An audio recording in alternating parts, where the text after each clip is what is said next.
Dear friends, welcome to Know Thyself YouTube Channel. Good morning. Hope you're all staying safe and keeping well. I sincerely thank all of you who have subscribed to this channel and follow the channel. If you find the contents of the videos uploaded in this channel useful, please subscribe to this channel and click the notification or the bell icon so that you can be notified when a video is uploaded. Kindly share the videos with others around the internet. In the last episode of Know Your Personality segment, we spoke about some aspects of the prayer of quiet, the prayer suitable for gut-centered Enneagram types, namely Type 8, Challenger Protector, Type 9, Peacemaker Mediator, and Type 1, Reformer Perfectionist. In this episode, we will continue our consideration on the prayer of quiet, the prayer suitable for gut-centered Enneagram types, namely Types 8, 9, and 1.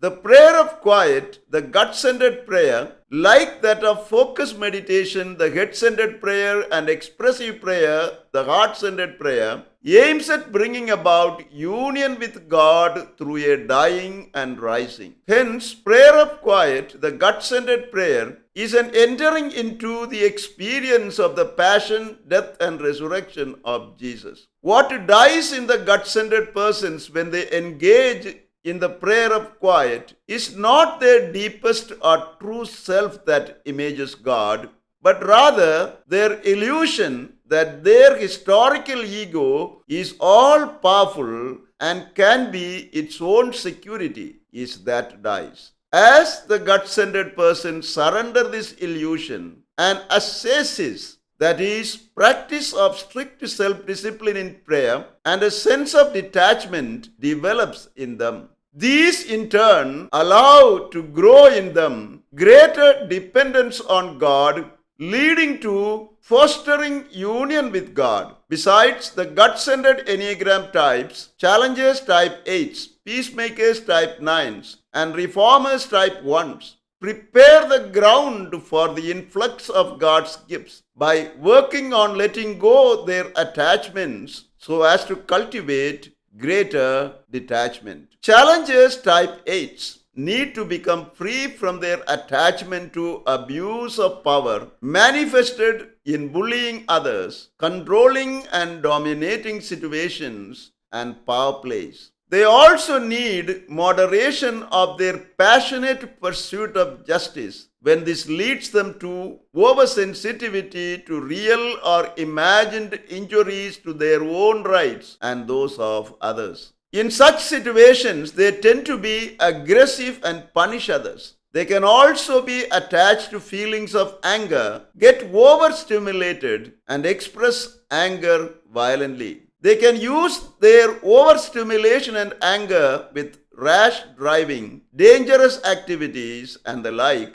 as a way of alleviating their boredom. Type 8's challengers need detachment from all these forms of excess. Peacemakers type 9s need detachment from the search to stay calm and settled, that is, their peace at any price posture. They try to overcome feelings of boredom and purposelessness by all sorts of external stimulating activities. They can appear as busy people and move from one trivial activity to another. The restless searching moves peacemakers, type 9s, to seek in workshops, counselors, spiritual guides, or gurus the answers to their lives. They need a freedom which enables them to overcome their laziness about engaging in the interior journey. Their attachment to keeping conflict down or from getting within them leads them to procrastination, failure to set priorities, or accept responsibility for their choices. Type 9 peacemakers need detachment from all these forms of excess. Reformers type 1s need detachment from relentless and driven quest for an unreal or impossible perfection. Their idealism traps them in continual disappointment at the imperfection within them and around them, and being judgmental, critical, and harsh towards themselves and others. They tend to be controlled by thoughts that they can never rest until they become the best. Hence, reformers type 1s need freedom from their numerous tapes of shoulds and oughts, which operate as an internal critic and govern them more than any other Enneagram personality type. The attachment to perfection can lead some reformers to obsession with small details, demanding for correctness in practically all areas of life. Type 1's reformers need detachment from all these forms of excess. Thus, each gut-centered Enneagram types, Challenger type 8, Peacemaker type 9, and Reformer type 1, desiring to achieve holiness and true happiness, must posture to remove their attachments and cultivate corresponding detachments while engaging in the prayer of quiet to achieve union with God.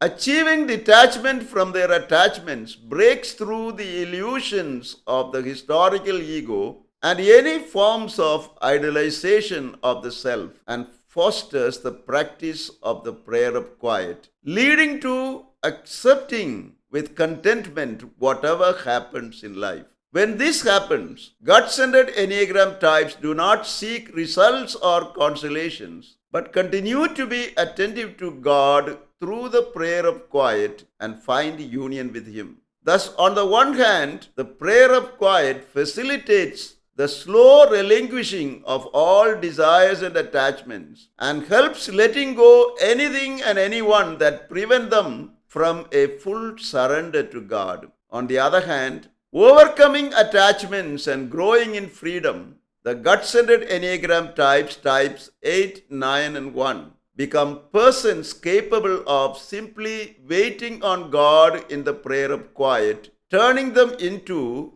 pure receptivity. They are like a field that has been tilled and now ready to receive the seed that is sown. This attitude of openness disposes the gut-centered persons to welcome whatever the Lord may bring or give. Thus, the cultivation of detachment in the practice of prayer of quiet brings about cultivation of detachment in everyday life and vice versa. In the next episode, we will continue our elaboration on the prayer of quiet, the gut-centered prayer suitable for gut-centered Enneagram types. Thank you for watching this video. Stay blessed until we see you again with another video.